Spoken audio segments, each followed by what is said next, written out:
जय मसीह की सभी को एक बार फिर आप सबका स्वागत है आपके अपने चैनल में। मैं आप सबका भाई प्रभु यीशु मसीह का दास आप सबके बीच में एक वचन लेकर के, और ये बहुत ही पावरफुल वचन है जो हमें बहुत ही अच्छी एक शिक्षा देगा। आइए हम निकालते हैं यूहन्ना रचित सुसमाचार उसका 11 का 38 से 44 तक। यहाँ पर जब हम पढ़ते हैं इसके मैं कुछ पॉइंट्स आपको बता दूंगा, और जब आप बाइबल में पढ़ेंगे तो आप उस पॉइंट्स को समझना कि ये हमें क्या सिखा रहा है वचन, और इससे हमें क्या प्रेरणा मिलती है। जैसे कि हम देखते हैं कि यहाँ पर यीशु मसीह के बारे में देखते हैं कि यीशु मसीह जो लाजर नाम के व्यक्ति से जो 4 दिन का मुर्दा था, प्रभु यीशु मसीह ने उसको अपने कहने के अनुसार जिंदा कर दिया था। मेरे प्रियो, ऐसा कोई भी नहीं है केवल यीशु मसीह को छोड़ और कोई संसार में ना पैदा हुआ है ना कभी होगा जिसने 4 दिन के मुर्दे को जिंदा करके दिखाया हो। केवल और केवल यीशु मसीह ने उसको आवाज़ दी और उसे शब्द से बोला कि हे लाजर तू बाहर आ, और वो अपने कफन में जो 4 दिन से मुर्दा था जिसके अंदर दुर्गंध आती थी वो जिंदा होके बाहर आ गया था।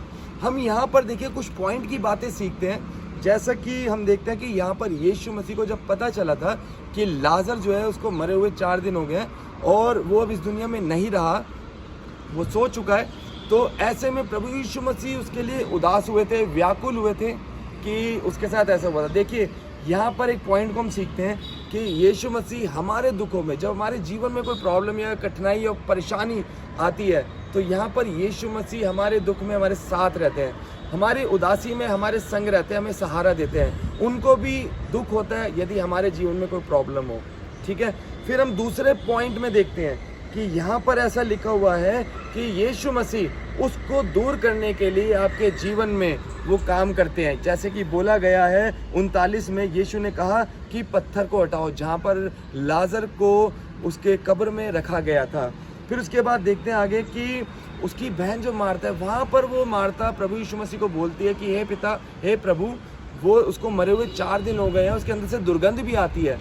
लेकिन यहाँ पर यीशु मसीह ने बोला कि क्या मैंने तुझसे नहीं कहा था कि यदि तू मुझ पे विश्वास करेगी तो मेरी महिमा को देखेगी। यहाँ हम तीसरा पॉइंट देखते हैं कि जब हमारा विश्वास यदि प्रभु यीशु मसीह के ऊपर होगा तो हम उसकी महिमा को देख पाएंगे।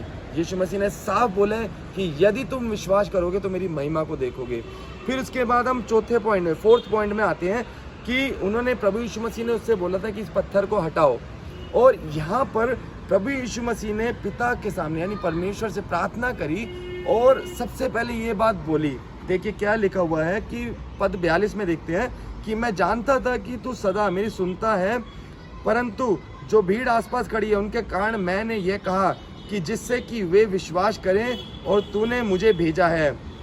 यहाँ पर हम जब देखते हैं, यहाँ पर प्रभु यीशु मसीह पहले इस बात पे मोहर लगा देते हैं कि पिता तूने इस बात को सुन लिया और पूरा कर लिया। देखिए हमारा विश्वास ऐसा होना चाहिए, जब हम प्रार्थना करते हैं या कोई भी ऐसी परिस्थिति में हम प्रेयर करते हैं तो हमारा सबसे पहला विश्वास ये होना चाहिए कि वो जो प्रार्थना है वो सुन ली गई है, वो पूरी हो गई है। हमें पिता को पहले बोल देना चाहिए कि तूने इस प्रार्थना को सुन लिया है और पूरा कर दिया है। फिर उसके बाद प्रभु यीशु मसीह ने बोला था, 43 में लिखा है कि यह कहकर उसने बड़े शब्द से पुकार कर कहा, हे लाजर निकल आ। और जो मर गया था वह कफन से हाथ पांव बंधे हुए निकला आया और उसका मुंह अंगोछे से लिपटा हुआ था, और यीशु ने उससे कहा, उसे खोल दो और जाने दो। हालेलुया, आमीन। यहाँ देखिए प्रभु यीशु मसीह ने इतना बड़ा काम किया कि 4 दिन का जो मुर्दा था उसे जिंदा कर दिया था। तो मेरे प्रियो, हमने यहाँ पर 4 से 5 पॉइंट हमने सीखे हैं जो हमें वचन सिखाता है। आप जब इस वचन को पूरा पढ़ेंगे तो आपको समझ में आएगा कि प्रभु ने देखिए कितना बड़ा काम किया था, और हमारे प्रभु की जो महिमा थी वो हम पर प्रकट हुई, वो हमने देखी, वो हमने जानी। हम हर एक व्यक्ति इस बात को समझ चुके हैं कि परमेश्वर पे विश्वास करने से हम देखते हैं कि वो उसको पूरा करता है, और परमेश्वर की महिमा को हम देखते हैं। हम प्रभु का धन्यवाद करते हैं कि उन्होंने हमें चुना है, और वो प्रभु आपके संग है। आप सदा प्रभु में बढ़े रहें और बनते रहें और मजबूती से आगे बढ़ते रहें, क्योंकि प्रभु आपके साथ हैं और आपकी सहायता में सदा है, और वो आपके जीवन में हर एक दुख को दूर करेंगे और आपके संग रहेंगे और आपको मजबूती से आगे बढ़ाएंगे। प्रभु का धन्यवाद करते हैं। मुझे आशा है इन वचनों के द्वारा आपको बहुत कुछ सीखने को मिला होगा। इन वचनों के द्वारा प्रभु आप सबको खूब आशीष दे। God bless you all.